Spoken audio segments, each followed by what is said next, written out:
Students, my self Vipin Verma. बहुत बहुत स्वागत है आप सभी का मेरे यूट्यूब चैनल विंग्स एकेडमी पे।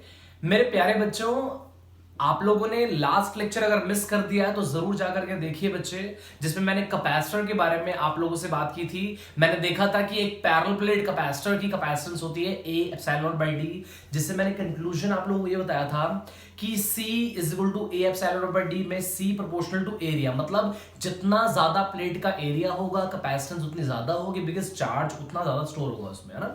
दूसरा था epsilon not, that is a medium, कि पैरेलल प्लेट कैपेसिटर अगर बीच में एयर है और मैं उसकी जगह कोई मीडियम इंसर्ट कर दूं, जितना स्ट्रॉन्ग मीडियम होगा उसकी कैपेसिटेंस भी उतनी ज्यादा होगी, ये भी ठीक है। और number third D, because A epsilon naught by D, third point है डी। मेरे बच्चे, जितना सेपरेशन बढ़ा दूंगा प्लेट्स का, कैपेसिटेंस उतनी कम हो जाएगी। अगर आपको कैपेसिटेंस बढ़ानी है तो ऑब्वियसली डिस्टेंस को आप कम कर दीजिए, ठीक है ना। इतना हमने देखा था। फिर मैंने उनके बीच में कंडक्टिंग प्लेट रखी थी तो कैपेसिटेंस और बढ़ गई थी।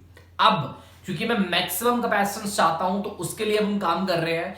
Very very important topic start करने जा रहा हूं, बिकॉज एग्जाम में इससे रिलेटेड डेरिवेशन बहुत बार एग्जाम में पूछी गई है। So let's start the topic, dielectric substance. मेरे बच्चों, ये टॉपिक डेफिनेशन के फॉर्म में भी एग्जाम में पूछा गया है एक नंबर में। सो फर्स्ट ऑफ ऑल पहले इसका मतलब आपको बहुत ही अच्छे डेप्थ में बिल्कुल एक्सप्लेन करता हूं, उसके बाद फिर डेरिवेशन देखेंगे इसकी, है ना। मेरे बच्चों, dielectric substance, D for dielectric, मैं कहता हूं डी फॉर दुश्मन। डी फॉर दुश्मन, ये दुश्मनी किसके साथ है जी, जरा वो भी आपको बताऊंगा ना मैं भी। बेसिकली क्या है, पहले डेफिनेशन देख लीजिए जो एग्जाम में आपको लिख के आनी है। बेसिक डेफिनेशन ये है कि these are the substance which when placed in an external electric field will get polarized and acquire net non-zero induced dipole moment। कुछ नहीं समझ में आया, है ना। ये बेसिकली क्या है, ये ऐसे सब्सटेंस है जिनका एक क्लियर मीनिंग समझ लीजिए पहले, फिर डायग्राम वाइज समझाऊंगा तब आपको मजा आ जाएगा। डाइलेक्ट्रिक सब्सटेंस बेसिकली क्या होते हैं, ऐसे सब्सटेंस जो फील्ड की एब्सेंस में, मतलब जब फील्ड नहीं है तो इंसुलेटर की तरह बिहेव करते हैं, बट जब फील्ड लगा दो, मतलब in the presence of external field, एक कंडक्टर की तरह बिहेव करते हैं। अब कई बच्चे मुझसे क्वेश्चन पूछते हैं कि सर ये तो एक तरीके से इंसुलेटर ही है, बट डिफरेंस है दोनों में। इंसुलेटर हर स्टेज में, चाहे फील्ड ना भी हो या फील्ड हो, दोनों केस में इंसुलेट होता है, इंसुलेटिंग होता है हमेशा। बट डाइलेक्ट्रिक की खास बात क्या है, पार्शियली कंडक्टिंग पार्शियली इंसुलेटिंग। वो कंडीशन पे डिपेंड करता है, फील्ड लगा दी तो कंडक्टिंग, फील्ड हटा दी तो इंसुलेटिंग। उम्मीद है समझ में आ गया होगा। अब ये जो एक डेफिनेशन है, एक वर्ड आपको मैं पूरा डायग्राम में फील करा दूंगा, ये प्रॉमिस है मेरा आपसे। देखिए क्या मतलब इसका होता है और दुश्मनी का मतलब क्या है। बच्चे देखिएगा बेसिकली क्या है इसमें, वो आपको समझाता हूं। मान लीजिए पैरेलल प्लेट कैपेसिटर आपके सामने मेरे बच्चों, ठीक है, बीच में एयर थी, मैंने इसमें एक डाइलेक्ट्रिक सब्सटेंस से बनी एक प्लेट को रख दिया, ठीक है, जिसकी मेरे बच्चों थिकनेस टी है। अब हुआ क्या होगा वो देखिए, जैसे ही ये सब्सटेंस मैंने फील्ड के अंदर रखा तो इसमें अपनी डाइपोल मोमेंट क्रिएट हो गई, मतलब इसके ऑपोजिटली यहां पर नेगेटिव चार्ज आ गया इंडक्शन प्रोसेस से, और ऑब्वियसली बच्चों यहां पर पॉजिटिव चार्ज क्रिएट हो गया, जिसकी वजह से पहली बात तो इस पूरी प्रोसेस को बोलते हैं हम इंड्यूस्ड डाइपोल मोमेंट। बिकॉज आप देख रहे हैं पेयर वाइज ये डाइपोल है, डाइपोल बन रहा है ना, और क्योंकि डाइपोल यहां पर चार्जेस इंड्यूस हुए हैं तो we call the term induced dipole moment. मुझे उम्मीद है इतना हो क्लियर हो गया होगा। इसी फिनोमेना को पोलराइजेशन भी बोलते हैं, तो आप आई होप आपको क्लियर हो गया होगा। नाउ अब मेरे बच्चे प्रॉब्लम क्या है सर वो देखते हैं। आप सबको पता है बच्चे, बाहर जो फील्ड है वो E है ना, बाहर की फील्ड जो पैरेलल प्लेट कैपेसिटर की फील्ड है वो E है, आपके सामने आपको दिख रहा है। नाउ अब जैसे ही ये सब्सटेंस फील्ड के अंदर रखते हैं तो इंड्यूस्ड डाइपोल मोमेंट की वजह से ये अपनी खुद की एक फील्ड क्रिएट कर देता है, और आपको पता है इलेक्ट्रिक फील्ड हमेशा पॉजिटिव से नेगेटिव के बीच में होती है। मैंने मान लिया फील्ड E डैश है, जो देखना बच्चों ये अपनी खुद की एक फील्ड क्रिएट करके मेन फील्ड को क्या कर रहा है बच्चे, अपोज कर रहा है। That's why we call the term दुश्मन। उम्मीद है आपको बहुत अच्छे तरीके से समझ में आ गई मेरी बात कि मैं क्या बताना चाह रहा हूं आपको, ठीक है ना। नाउ डेफिनेशन अब आपको डायग्राम में दिखा देता हूं, देखो क्या है। These are the substance which when placed in an external electric field will get polarized and acquire net non-zero induced dipole moment। I hope आपको समझ में आ गया, है ना। नाउ मेरे बच्चे अब एग्जांपल कि यार सर डाइलेक्ट्रिक सब्सटेंस के डेली लाइफ एग्जांपल्स को है क्या, बहुत सारे एग्जांपल्स हैं यहां पर, आप लिख भी सकते हैं एग्जांपल बच्चे। पहला आपका प्लेन पेपर, मेरे बच्चे एक प्लेन पेपर आपका एक बहुत अच्छा एग्जांपल है किसका बच्चे? डाइलेक्ट्रिक सब्सटेंस का, वैक्स हो गया, एक्सेट्रा। मतलब और बहुत सारे एग्जांपल बन सकते हैं किसके? डाइलेक्ट्रिक सब्सटेंस के। तो उम्मीद है डाइलेक्ट्रिक सब्सटेंस क्या होता है ये आपको समझ में आ गया होगा। इसी से जुड़ी हुई जो डेरिवेशन अब स्टार्ट कर रहा हूं, नंबर ऑफ टाइम एग्जाम में आ चुकी है बच्चों, बार बार आपको समझा रहा हूं। सो मेरे बच्चे कंटिन्यू कर रहा हूं वीडियो को, ध्यान से देखिएगा। वेरी वेरी इंपॉर्टेंट पार्ट जो हम स्टार्ट करने जा रहे हैं, दैट इज व्हाट? डेरिवेशन का नाम मेरे बच्चों क्या है, जरा देख लेते हैं एक बार।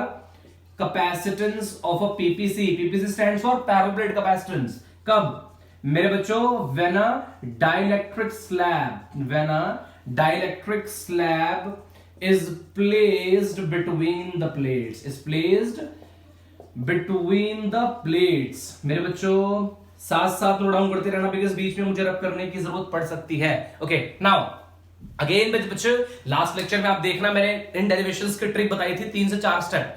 सबसे पहले पोटेंशियल निकालो, पोटेंशियल इलेक्ट्रिक फील्ड की टर्म्स में होंगे, इलेक्ट्रिक फील्ड को सिग्मा बाय एप्सिलॉन नॉट लिखो, सिग्मा को स्प्लिट कर दो क्यू बाय ए में, नेट इलेक्ट्रिक फील्ड में उसको डाल दो, उसको जो इलेक्ट्रिक फील्ड की नेट वैल्यू आएगी उसको पोटेंशियल में डाल दो, पोटेंशियल का मेन एक्सप्रेशन मुझे मिल गया है। उसके बाद वो पोटेंशियल का जो मेन एक्सप्रेशन आया है उसे capacitance C equal to Q by V की फॉर्म में डाल दीजिए, उसमें पुट कर दीजिए। आप देखेंगे सॉल्व करते हुए आपका last result in form of capacitance मिल चुका होगा आपको। वही काम बच्चों यहां पर भी करके दिखाऊंगा आपको, ध्यान से देखना बच्चे। नाउ सबसे पहली चीज मेरे बच्चों, मैं डायग्राम ड्रॉ करने जा रहा हूं। सो डायग्राम जरा ध्यान से देखना। Positively charge, this is negatively charge. आपको पता है बच्चे डाइलेक्ट्रिक स्लैब बीच में डालनी है मैंने। सो नेगेटिवली यहां चार्ज, यहां पॉजिटिवली चार्ज। ये इलेक्ट्रिक फील्ड है, we call the term E dash. मेरे बच्चों बाहर की फील्ड आपको पता है ई है, वो भी आप शो कर सकते हैं। और डायग्राम प्रॉपरली जैसे ड्रॉ कर रहा हूं वैसे आपको एग्जाम में ड्रॉ करके आना है। चार्ज क्यू है प्लेट का एरिया ए है, सेपरेशन आपको पता ही है, separation between the two oppositely charge plate D है। नाउ टी जो है मेरे बच्चे वो क्या है? Thickness of the slab. मजाक मजाक में डायग्राम कंप्लीट हो गया मेरे बच्चे। आगे बढ़ रहा हूं फ्रॉम फिगर, ध्यान से देखते रहना बच्चों क्या करने वाला हूं मैं। फ्रॉम फिगर मेरे बच्चों सबसे पहली चीज, क्योंकि यहां पर दो सिस्टम है, एक मेरी डाइलेक्ट्रिक स्लैब है और एक बिल्कुल जो फ्री स्पेस इसके बीच में है वो, इसका मतलब यहां दो पोटेंशियल होंगे। एक बात ध्यान रखना बच्चे, क्योंकि यहां पर दो इलेक्ट्रिक फील्ड है, दो पोटेंशियल होंगे। कंडक्टिंग स्लैब में दो पोटेंशियल इसलिए लेते हैं बिकॉज कंडक्टिंग स्लैब का खुद का पोटेंशियल जीरो था। उसका कारण था कि कंडक्टिंग स्लैब, कंडक्टर के इनसाइड फील्ड जीरो होती है। मेरे बच्चे ध्यान से देखिएगा, potential V is equal to, सबसे पहली चीज इसका पोटेंशियल क्या होगा? इसकी इलेक्ट्रिक फील्ड इनटू इसकी thickness, that is what? E dash T plus, आगे बात करता हूं बच्चों, E D माइनस T। जहां तक मुझे फील आ रहा है कई बच्चों को शायद ये फॉर्मूला कहां से आया, शायद ये समझने में दिक्कत होगी। बच्चों ज्यादा दूर मत जाओ, पोटेंशियल ग्रेडियंट को याद करो, जिसमें मैं बताता था आपको मैं dv बाई डी आर, है ना? ये तो वेरिएबल फॉर्म के लिए, और नॉर्मल फॉर्म के लिए इसको v बाई डी भी लिख सकते हैं हम। तो v is equal to e into D आ जाएगा। आई होप अब आपको क्लियर हो गया होगा बच्चों ना। ठीक है बच्चे, ये बताना मैंने जरूरी समझा बिकॉज मुझे ये फील आ रहा था कि शायद कई बच्चों को इस फॉर्मूले में भी दिक्कत हो सकती है। तो कोई बात नहीं, आगे बढ़ते हैं। नाउ अब एक प्रॉब्लम है बच्चे, प्रॉब्लम ये है, ये फ्री स्पेस की फील्ड है और ये मीडियम की फील्ड है। मैं चाहता हूं मेरे पूरे एक्सप्रेशन को बच्चे, क्योंकि मुझे कैपेसिटेंस निकालनी है पैरेलल कैपेसिटर की। सो इसलिए बच्चे मैं चाहता हूं कि ये दोनों एक ही फील्ड की फॉर्म में रहे, मतलब बाहर वाली की फील्ड की फॉर्म में रहे। सो इसलिए मैं काम करता हूं, ध्यान से देखना बच्चे। मुझे बात पता है E vacuum upon E medium is equal to K, dielectric constant होता है, ये बात आप जानते हैं। E vacuum upon E medium is equal to K होता है। तो मेरे बच्चे अगर मैं यहां से E डैश निकालूं तो वो क्या आ जाएगा बच्चे? E by K। समझ में आया बच्चों? E डैश की वैल्यू हो गई E बाई K, और इसको सिंपली यहां पर पुट कर दीजिए, इस पर पुट कर दीजिए। मेरे बच्चे पुट करने जा रहा हूं, ध्यान से देखिएगा। V is equal to E dash की वैल्यू क्या है बच्चों? E बाई K, ठीक है बच्चे, E बाई K, और प्लस मेरे बच्चों इंटू टी तो साथ में है ही, और plus E D minus T। ये भी क्लियर हो गया बच्चों? नाउ अब क्लियरली पता लग रहा है आप लोगों को बच्चे, दोनों में E कॉमन है, E कॉमन निकाल दिया तो मैं बच्चों क्या ऑब्जर्व कर पा रहा हूं, जरा वो देख लेते हैं एक बार। D minus T plus T by K, ये आ गया ना? अब आप देख पा रहे हैं बच्चों क्लियरली, कितना क्लियर यहां पर पोटेंशियल का एक्सप्रेशन आ गया। अब वही सेम प्रोसीजर, इलेक्ट्रिक फील्ड को देखते ही क्या, सिग्मा बाय एप्सिलॉन नॉट, वो लिख दो sigma by epsilon not. And साथ साथ बच्चों सिग्मा क्या होता है? Charge upon area. ये दो वैल्यू पहले यहां रखो पोटेंशियल में, तो एक साथ डायरेक्ट कर रहा हूं बच्चों, ध्यान रखना। इलेक्ट्रिक फील्ड में डाल के वैल्यू फिर डायरेक्टली इसको यहां पुट कर रहा हूं, तो लास्ट रिजल्ट क्या मिल जाएगा बच्चों? Q by A epsilon naught what? D minus T plus T by K। ये मुझे मेरे बच्चों पोटेंशियल का एक्सप्रेशन मिल गया। आई होप यहां तक क्लियर हो गया होगा, ठीक है। बट मैं जानता हूं कैपेसिटेंस क्या होती है? Q by V। उम्मीद है इतना समझ में आ रहा होगा आपको। कुछ नहीं करना, शायद हर बच्चा आगे बोल रहा होगा, इस V को उठा करके सिंपली यहां पर पुट कर रहा हूं बच्चे में, है ना। मुझे रब करने की जरूरत पड़ेगी बच्चे, मैं उम्मीद करता हूं कि आपने ये सब नोट डाउन कर लिया होगा। सो फटाफट से देखिए, यहीं पर ही एक्सप्लेन कर रहा हूं आप लोगों को बच्चों में, आप लोगों के लिए ध्यान से देखना बच्चों, यहीं पर आगे हम कर रहे हैं। जैसे मेरे बच्चे मैंने इसको यहां पुट करा, कैपेसिटेंस क्या आती है जरा वो देख लेते हैं एक बार। C is equal to Q, है ना, बाय V की पूरी वैल्यू क्या है, Q D minus T plus T by K, और अपॉन ऊपर जाकर क्या हो जाएगा बच्चों में, A एप्सिलॉन नॉट। राइट बच्चे, यहां से Q से Q कैंसिल हो गया। आप देखेंगे बच्चों कैपेसिटेंस का फॉर्मूला क्या आ गया, A epsilon naught upon D minus T plus T by K। उम्मीद करता हूं मेरे बच्चों ये कैपेसिटेंस का मास्टर फॉर्मूला जो है आपको बहुत अच्छे तरीके से समझ में आ गया होगा। नाउ मेरे बच्चों आगे देखते हैं, इसमें ये तो कैपेसिटेंस का फॉर्मूला आ गया। अब एक प्रॉब्लम है, फॉर्मूले को देखिए क्लियरली पता चल रहा है आपको, क्योंकि मैं जानता हूं डिनोमिनेटर काफी कम हो रहा है, डिनोमिनेटर काफी कम हो रहा है तो कैपेसिटेंस बहुत ज्यादा बढ़ गई। बट आपको पता है लालच बढ़ गया हमारे अंदर, जस्ट जोकिंग। लालच का मतलब मुझे कैपेसिटेंस को बढ़ाना नहीं है, मैक्सिमम तक लेकर जाना है। सो उसके लिए मेरे बच्चे बहुत ही प्यारा सा स्पेशल केस जो बहुत सारे न्यूमेरिकल्स में यूज होने वाला है, बताऊंगा भी आपको मैं, बकायदा क्वेश्चन भी कराऊंगा इसके पास बच्चे।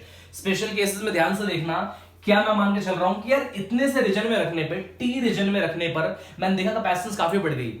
यार अगर मैं इसको पूरे रीजन में रख दूं तो ऑब्वियस सी बात है कैपेसिटेंस बहुत ज्यादा बढ़ जाएगी। करके दिखाता हूं एक बार।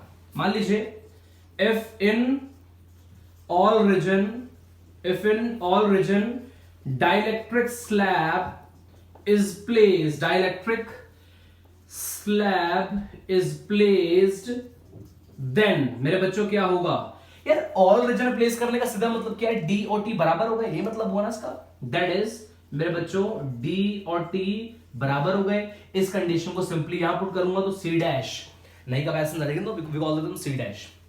वो क्या हो जाएगी बच्चों, A epsilon naught by D minus what, d plus D by K. D से डी कैंसिल हो रहा है मेरे बच्चे, आप क्लियरली देखना यहां पर क्या हो रहा है, यहां से देखेंगे बच्चे इसमें। सो सी डैश क्या हो रहा है बच्चों, a epsilon naught upon d, और k तो यहां पर है ही, तो सिंपली इसको मैंने ले लिया यहां पर, k यहां पर आ गया। जरा ध्यान से देखना बच्चों, ये पूरी टर्म क्या है, a epsilon naught by d is a capacitance for a parallel plate capacitor when air between the plates, है ना। So simply c dash is what, c times of the K times of the C of air. मतलब अगर मैं पूरे reason में dielectric slab को insert कर दूं तो मैं ये देखता हूं जो नई कैपेसिटेंस आएगी वो K गुना बढ़ जाएगी, K गुना बढ़ जाएगी। किससे कंपेयर में बच्चे, capacitance of a parallel plate capacitor. उम्मीद करता हूं अब आपको बहुत अच्छे तरीके से मेरा होल कॉन्सेप्ट क्लियर हो गया होगा। Capacitance of a parallel plate capacitor कब, when a dielectric slab is placed between the plates। मतलब अब आपके दिमाग में घंटी बज जानी चाहिए कि अगर पूरे रीजन में डायरेक्ट स्लैब प्लेस कर रखा है, डायरेक्ट फॉर्मूला लर्न कर लो, C dash is equal to K times of C, जहां C क्या है, capacitance for PPC। PPC is what, parallel plate capacitor. पूरे चैप्टर में PPC यूज करूंगा, आप तो कंफ्यूज नहीं होना आप लोगों को, ठीक है। आई होप बच्चे ये कंप्लीट कॉन्सेप्ट क्लियर। नाउ अब इससे रिलेटेड क्वेश्चन एग्जाम में आया हुआ है वो शेयर कर रहा हूं, जिससे आप बहुत कुछ सीख जाएंगे। और ऐसे न्यूमेरिकल्स की वैरायटी के लिए मेरे पास एक बहुत ही प्यारी ट्रिक है आप लोगों के लिए बच्चों, वो ट्रिक भी आपको समझाऊंगा मैं, वो ट्रिक भी बहुत इंपॉर्टेंट रहेगी आपके लिए। सो मेरे बच्चों प्लीज कंटिन्यू कर रहा हूं उस वीडियो को, ध्यान से देखते रहना बच्चों। मेरे बच्चों फटाफट से देखिए, इस पे बेस्ड जो न्यूमेरिकल आया हुआ है वो सॉल्व कैसे होगा और उसको आइडेंटिफाई कैसे करेंगे, बिकॉज ऐसी वैरायटीज ऑफ क्वेश्चन बन सकते हैं आपके लिए। सो कंफ्यूज नहीं होना मेरे बच्चों आपको उसके लिए, है ना। सो मेरे बच्चों फटाफट से देखना, हम जो मेनली बात करने जा रहे हैं आपसे वो क्या है ना। क्वेश्चन देखिएगा बच्चों, उससे पहले एक नोट ध्यान रखिएगा आप सब। नोट अभी के लिए फिलहाल वो नोट है सिर्फ, इसको भी प्रूफ करवाऊंगा आगे मैं, तो ये आपके लिए बड़े काम की चीज है। और वो है कि अगर नंबर ऑफ कैपेसिटर्स सीरीज में लगे हैं, अगर नंबर ऑफ कैपेसिटर्स सीरीज में लगे हैं तो मेरे बच्चों उसका फॉर्मूला होता है 1/C1 प्लस 1/C2, कहां तक, 1/Cn तक, है ना। आई होप क्लियर हो गया होगा बच्चे, ठीक है। और अगर पैरेलल में कैपेसिटर लगे हुए हैं तो Cp, Cs मतलब सीरीज में, और Cp मतलब पैरेलल में, है।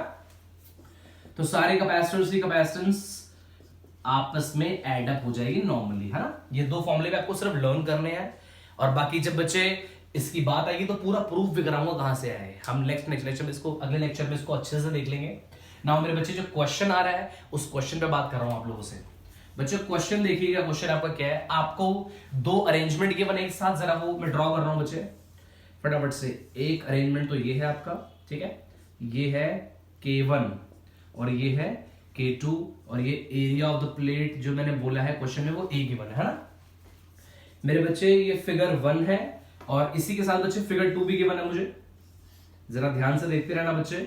अगेन मेरे बच्चों यहाँ पर एरिया ये A है और यहाँ पर ये डिस्टेंस D भी मुझे क्वेश्चन में गिवन है, वो मैंने लिख दिया यहाँ पर। अगेन एरिया A है, ये K1 है, ये K2 है, ये पूरा डिस्टेंस मेरे बच्चों D है, ये बिल्कुल मिड पे कनेक्टेड है, तो ऑब्वियसली कितना हो गया बच्चों D/2। Okay, it is also D/2। Now अब मेरे बच्चों ये फिगर आपकी सेकंड बन गई। मेरा एम क्या है जरा वो आपको समझा देता हूं बच्चे। मेरा एम है we have to calculate the ratio of the net capacitance of both the arrangement मेरे बच्चे आपको पूरे अरेंजमेंट के लिए, दोनों अरेंजमेंट मतलब इस नेटवर्क की नेट कैपेसिटेंस का रेशियो इस नेटवर्क की कैपेसिटेंस के रेशियो से आपको कैलकुलेट करना है। मेरा टास्क बेसिकली बच्चे यही है। सो ध्यान से देखना, आप डरिए मत, ये न्यूमेरिकल कोई बहुत टफ नहीं है, बहुत ज्यादा आसान है आपके लिए बच्चे। जो ट्रिक बताऊंगा उसको ध्यान से देखना। अब सवाल यही आता है क्योंकि एक तरीके से यार ध्यान से अगर मैं इस नेटवर्क को देखूं तो ये बड़ी क्लियर बात है कि यार ये एक तरीके से कॉम्बिनेशन ऑफ कैपेसिटर तो है। पहला जो फर्स्ट फिगर आप देख पा रहे हैं, कैसे पता चला मुझे, देखो बच्चे ये एक इनिशियली पैरेलल प्लेट कैपेसिटर, देखना जरा बच्चों, ये एक पैरेलल प्लेट कैपेसिटर था, ये एक पैरेलल प्लेट कैपेसिटर था, इसको बीच में ही डिवाइड कर दिया। और ऑब्वियस सी बात है अगर एक कैपेसिटर को जितने मर्जी पीसेस में ब्रेक करो each part will behave as a capacitor also, ये बात सच है ना। सो इसलिए मेरे बच्चे ये दो कैपेसिटर बन गए एक साथ। चलो एक काम तो मुझे पता लग गया।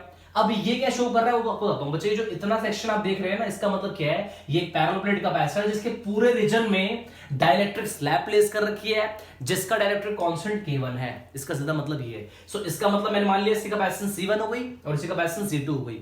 तो इतना तो अब तक क्लियर हो गया होगा कि इस अरेंजमेंट में एक साथ दो कैपेसिटर कनेक्टेड हैं। जब एक नेटवर्क में एक साथ दो कैपेसिटर कनेक्टेड होंगे तो हमारे लिए जानना यह जरूरी है कि वो दोनों सीरीज में है कि पैरेलल में।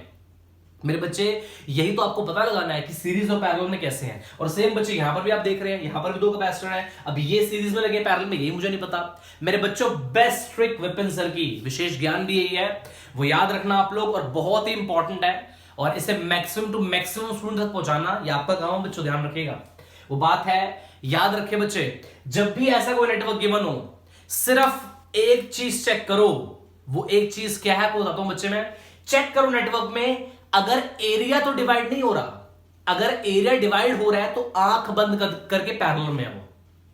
और एक बात ध्यान रखना, दो वेरिएबल होते हैं ऐसे क्वेश्चंस में, एक एरिया एक डिस्टेंस। आप देखना बच्चों, जिस केस में एरिया डिवाइड हो रहा होगा वो डिस्टेंस वहां पर आपको लगभग सेम मिलेगा, और जिस क्वेश्चन में एरिया सेम है डिस्टेंस डिवाइड हो रहा होगा वहां आप ऑब्जर्व कर सकते हैं। मेरी ट्रिक है वो ये है कि अगर किसी नेटवर्क में एरिया डिवाइड हो रहा है तो आंख बंद करके वो दोनों कैपेसिटर पैरेलल में है, और जिसमें एरिया सेम है वो आंख बंद करके सीरीज में है। ये बात हमेशा आप ध्यान रखना। तो अगर मैं इसको देखूं तो शायद आपको पता लग रहा है शायद एरिया इससे में डिवाइड हो रहा है। कैसे पता चला? ये पूरे प्लेट का एरिया A है, मिडिल से मैंने डिवाइड कर दिया। इसका मतलब क्या है बच्चे, ये एरिया A/2, ये एरिया भी A/2 हो गया। अगर मैं यहां देखूं तो शायद एक कैपेसिटर ये रहा, दूसरा ये रहा, और इस केस में अच्छा एक चीज और देखना बच्चों, आपको बताया था ना मैंने, इन दोनों में एरिया डिवाइड हो रहा है बट डिस्टेंस सेम है। देखना जरा, पहले कैपेसिटर के लिए भी डिस्टेंस D है, अगले के लिए भी डिस्टेंस D है, और बट एरिया डिवाइड हो रहा है। अब यहां आता हूं, यहां देखना बच्चों, यहां दो कैपेसिटर है, दोनों के लिए एरिया A ही है। आप देख पा रहे हैं ना, यहां भी एरिया A है, यहां भी एरिया A है, बट डिस्टेंस डिवाइड हो रहा है यहां पर, है ना। तो मेरी बात आई थिंक आप तक पहुंच गई कि सर क्या बताना चाह रहे हैं आपको। आई होप आगे बढ़ता हूं उसमें, मुझे उम्मीद है आपको समझ में आ रहा होगा सारा। नाउ मेरा फर्स्ट अरेंजमेंट बच्चे आपके सामने है। मैं इसकी नेट कैपेसिटेंस निकाल रहा हूं, फिर इसकी नेट कैपेसिटेंस निकाल रहा हूं, लास्ट में दोनों का रेशियो ले लूंगा, बिकॉज़ क्वेश्चन आपको यही बोल रहा है। क्वेश्चन की डिमांड ही यही है, we have to calculate the ratio of the net capacitance of both the arrangement, है ना। सो मेरे बच्चों ध्यान से देखना, अब फटाफट से हम फर्स्ट अरेंजमेंट की बात कर रहे हैं मेरे बच्चों।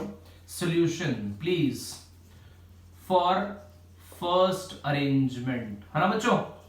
मेरे बच्चों पहले अरेंजमेंट की बात कर रहा हूं मैं। सो पहले अरेंजमेंट के लिए फर्स्ट मैं मान रहा हूं पहले कैपेसिटर की कैपेसिटेंस C1 है। सो C1 फॉर्मूला आपको पता ही है, A epsilon naught by D होता है। और क्योंकि आपको पता है जब पैरेलल प्लेट कैपेसिटर में क्या रखा होता है डाइलेक्ट्रिक स्लैब, तो कैपेसिटेंस के गुना बढ़ जाती है, तो के साथ में लगा दिया मैंने, है ना। अब इसका के कितना है K1, तो K1 लिख दिया, वो भी ठीक है। अब इस केस में क्या एरिया ए है? नो, A/2 है, तो A/2, 2 नीचे आ गया अपने आप। आई होप क्लियर हो गया होगा, समझ में आया बच्चों? अच्छा लगा ना आपको? गुड। सिमिलरली C2 देखिए, C2 बिल्कुल बच्चों सेम हो गया, बस यहां पर सिर्फ K1 की जगह क्या आ जाएगा? K2। ध्यान से देखना बच्चों। सो मेरे बच्चों अगेन K2 A/2D, ये भी क्लियर है ना। C1 भी आ गया, C2 भी आ गया, और सिंस एक लाइन जरूर लिखना, C1 and C2 are in किसमें बच्चे? पैरेलल। कैसे बचला आपको? क्योंकि इस केस में एरिया डिवाइड हो रहा है, याद रखना बच्चों। सो मेरे बच्चों मैं मान रहा हूं C फर्स्ट, मतलब capacitance for the first arrangement, net capacitance C first मान लिया इसको मैंने। और आपको पता है बच्चे पैरेलल में सिंपली एडिशन होते हैं, तो दो कैपेसिटर तो ऑब्वियसली C1 प्लस C2। मेरे बच्चों तो दोनों को मैं ऐड कर रहा हूं, तो आप ध्यान से देखो, A/2D दोनों में कॉमन आ जाएगा, वो मैं डायरेक्टली बाहर निकाल रहा हूं। A/2D कॉमन आ गया, क्या बचा? K1 plus K2। ये आपको फर्स्ट अरेंजमेंट की कैपेसिटेंस मिल चुकी है। क्लियर बच्चे? सिमिलरली आगे देखते हैं मेरे बच्चे, किसके लिए? फॉर सेकंड अरेंजमेंट के लिए बात कर रहा हूं आपसे मैं। मेरे बच्चों सेकंड अरेंजमेंट में ध्यान से देखना एक बार आप। अगेन फर्स्ट की बात करता हूं। C1 क्या है बच्चों इस केस में? Again Ka/0/D। अब सवाल देखिए क्या है बच्चों, सवाल ये है इसके लिए डिस्टेंस कितना है? D/2, तो D/2 मतलब 2 ऊपर चला गया, है ना बच्चे। और K नहीं है, क्या है बच्चों? K1 है। सिमिलरली बच्चों C2 बिल्कुल ही हो जाएगा, K2 2A/0/D, है ना। और आपको पता ही यहां पर मैं लिख रहा हूं बच्चों, सिंस क्या C1 and C2 are in series. कैसे पता चला मुझे? बिकॉज इस केस में एरिया सेम है ईच कैपेसिटर का। सो मेरे बच्चे सिंपली करूंगा क्या, ये मेरा सेकंड अरेंजमेंट है, जैसे फर्स्ट यहां था, ये सेकंड अरेंजमेंट है। और ध्यान रखना बच्चों, बिल्कुल सिंपल तरीका, आप दो कैपेसिटर्स के लिए 1/C1 प्लस 1/C2 यूज करने के बजाय डायरेक्ट फॉर्मूला यूज करें, C1 C2 upon C1 plus C2। उसका बेनिफिट ये होता है कि इसमें कैलकुलेशन आपकी बच जाती है, ठीक है। नाउ अब जब मैं दोनों को बच्चे मल्टीप्लाई करूंगा, ध्यान से देखना क्या देख पा रहे हैं आप? 4, हाँ जी, A/0/D का होल स्क्वायर, ये आप देख पा रहे हैं सिंपली, इनटू व्हाट मेरे बच्चों? K1 K2। क्लियर है बच्चों? 2 × 4 A/0/D का whole square K1 K2 upon, दोनों को जब मेरे बच्चों आप ऐड करोगे तो सिंपली 2A/0/D कॉमन आकर के क्या बन रहा है? K1 plus K2। आगे देखते हैं बच्चे, ये पूरी टर्म से पावर कट गई, और मेरे बच्चों 2 2 4, 2 यहां बच गया। तो आप क्या देख पा रहे हैं बच्चों, क्या बच गया मेरे पास? 2A/0/D, और मेरे बच्चों क्या बन रहा है? K1 K2 upon K1 plus K2। इतना क्लियर हो गया होगा, आई होप क्लियर हो गया होगा बच्चे। नाउ अब मेरा एम क्या था? मुझे तो भैया दोनों कैपेसिटेंस, दोनों नेटवर्क की कैपेसिटेंस का रेशियो निकालना था। बच्चे थोड़ा सा रब कर रहा हूं, प्लीज ध्यान से देखिएगा। अब बच्चे क्योंकि मुझे दोनों कैपेसिटेंस की कैपेसिटेंस का रेशियो निकालना है, सो C first by C second, और कुछ नहीं करना। फर्स्ट ये रहा, सेकंड आपके सामने ये है, C सेकंड बच्चों ये है। सो मेरे बच्चों ध्यान से देखो, दोनों का रेशियो ले रहा हूं मैं। रेशियो लेते वक्त ध्यान से देखो बच्चों, क्या कट रहा है? A/0/D कैंसिल हो रहा है सिंपली, है ना। और 2 नहीं कट रहा, ये आप ध्यान रखेंगे। फर्स्ट अरेंजमेंट ये है, तो डायरेक्टली अगर मैं देखूं तो क्या मुझे मिल रहा है बच्चे? K1 प्लस K2 का whole square upon 4 K1 K2। Task complete मेरे बच्चे। फर्स्ट होता है रेशियो, सेकंड अगर मैं देखूं डिवाइड करूं तो डायरेक्टली K1 अपॉन K2 ऊपर जाकर के स्क्वायर हो जाएगा, और ये नीचे इससे मल्टीप्लाई दोबारा हो जाएगा बच्चे, जैसे मैं ऑब्जर्व कर पा रहा हूं। सो डायरेक्टली आप देखेंगे 4 K1 K2 आपको मिल जाएगा। द होल कॉन्सेप्ट, उम्मीद करता हूं आपको मेरा पूरा लेक्चर समझ में आ गया होगा बच्चे। और प्लीज मेरे बच्चे आप ऐसे ही वीडियोस के लिए मेरे चैनल को सब्सक्राइब जरूर करिएगा, और नेक्स्ट लेक्चर में आप लोगों से मिलेंगे। थैंक यू सो मच मेरे बच्चों।